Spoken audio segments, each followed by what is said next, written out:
Alrighty guys, how are we today? My name is Andrew Taranta and thank you so much for joining me on another Arcane Investments video. Now, first off, we're looking at the chart. We're looking right at it. Okay, guys. Just gonna hop right into the portfolio on most of these days now. I will talk about ASXC's earnings. We will have a separate video for the earnings recap. This is just going to be the portfolio update and maybe a brief brushing in on the earnings. But I think for now, we are going to just speak on ASXC's performance and my portfolio's performance, which we finally are having a strong week, seeing the returns on our big investments that we had made a couple weeks back. So very happy about that. Obviously, we were having a pretty sideways month. Actually, at the end of last week, I believe this was 1, 2, 3, 4, 5. Yeah. So actually, at the end of last week, we were down on the month, and about 3%. So it was basically a super boring month, to be honest with you. And we finally started seeing some forward action, and I think that we're going to see more and more of that as the weeks come ahead. So very happy about that. Very happy about that. The past 3 months, we're actually starting to break into that again. Remember, like before, guys, we were down, at one point at the beginning of last week, we were down 700 on the 3-month chart. Now we got only down 181. So we're catching back up with ourselves, and we're starting to see the reversal that I think we were sort of expecting. So very happy about that. Looking at obviously the year chart, we can't really look at it just because of taking out the money and whatnot. But as of for this week, guys, tons of good things this week. So not only did we see ASXC shoot up this weekend, obviously today was a little bit rougher, but on the week we had the 22%. So about 40 cents, about 38 cent climb. Peaked around, I believe, 230 was the highest it had gone. And then in the Friday, I knew there'd be a Friday sell-off, and it sort of dipped and came back up. And I think we're probably going to sit around this low twos area maybe for a little bit, maybe for the beginning of next week, until maybe some catalyst in the market decides to pump it up. Maybe an investor comes in and we see a big pump, which might be possible. But yeah, so far you can see how our portfolio mirrors so closely ASXC's, where you can see, even on our yearly chart, it looks almost identical. So very excited to see we're still down 90% on the 5 years, but we still have a ways to go then. So with that being said, I wonder if they posted the Q. They did. Okay, cool. So Robinhood was right on it. Their EPS was basically online, but where we saw improvement was we saw a revenue beat of about 2 or something, around 2 million, upwards to 2 million. So they had a revenues beat of about 2 million, and that was a very fundamental plus for the company, knowing that it's getting a ton more installations and whatnot. But like I said, I will break this all down in the earnings video. We'll talk a little bit more about the portfolio and the other stocks I hold. So ITP, this is another company, almost identical charts as ASXC today, not as vicious. However, when they shot up, they shot down much faster, whereas ASXC, when they shot up, it was more of a midpoint where they caught them at. They didn't slide all the way back to 180. Whereas ITP, you can see shot up at around 141 and is now trading at 141. So it's actually trading below its shoot up, which is really, really crazy, but that's just a stock. So, but still up on the month. And we can see an upward trajectory on the monthly chart, so we're excited about that. And DPW ended up finishing in the green today. Options made a little bit of money back, which was nice. Had lost a little bit yesterday. Earnings, absolutely fantastic earnings here. Very excited about that. And we are expecting on 11/14 a new earnings. So we will definitely be covering that when it comes.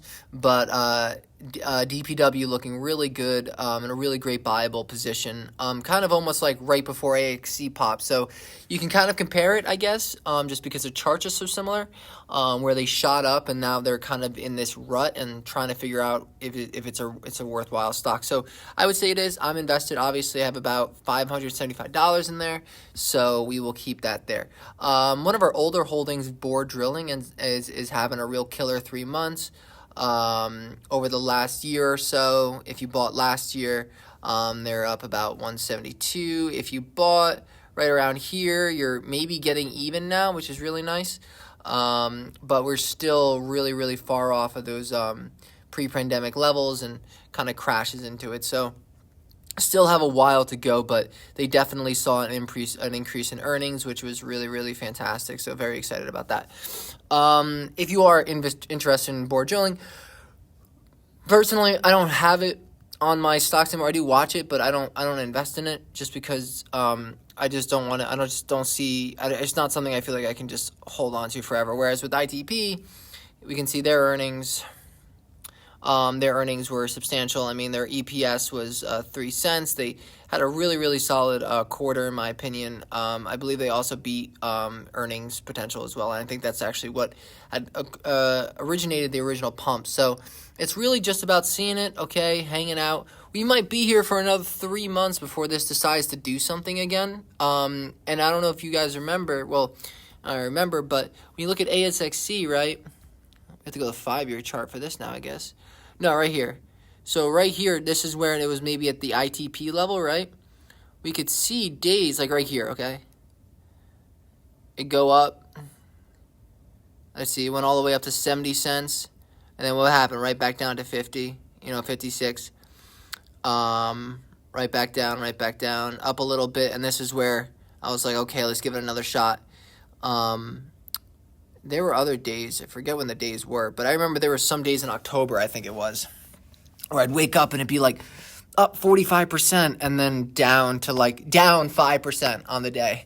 And it would be crazy. So that would happen so often. So guys, remember, these super micro cap stocks are going to have that volatility. But remember, if you can mentally deal with that volatility and mentally deal with those high ups and high downs, you have the greatest amount to gain when you do with these micro cap stocks. You just have to be willing to fight through the volatility, know you're right, even when it looks like everybody in the room is saying you're wrong. And that's really how you make the most amount of money, I'd say, in the stock market. With a limited amount of money. I mean, as your money gets bigger, you can put it into slower moving, less volatile stocks that are still great investments. You're just not going to have to fear, at the very least, a giant problem.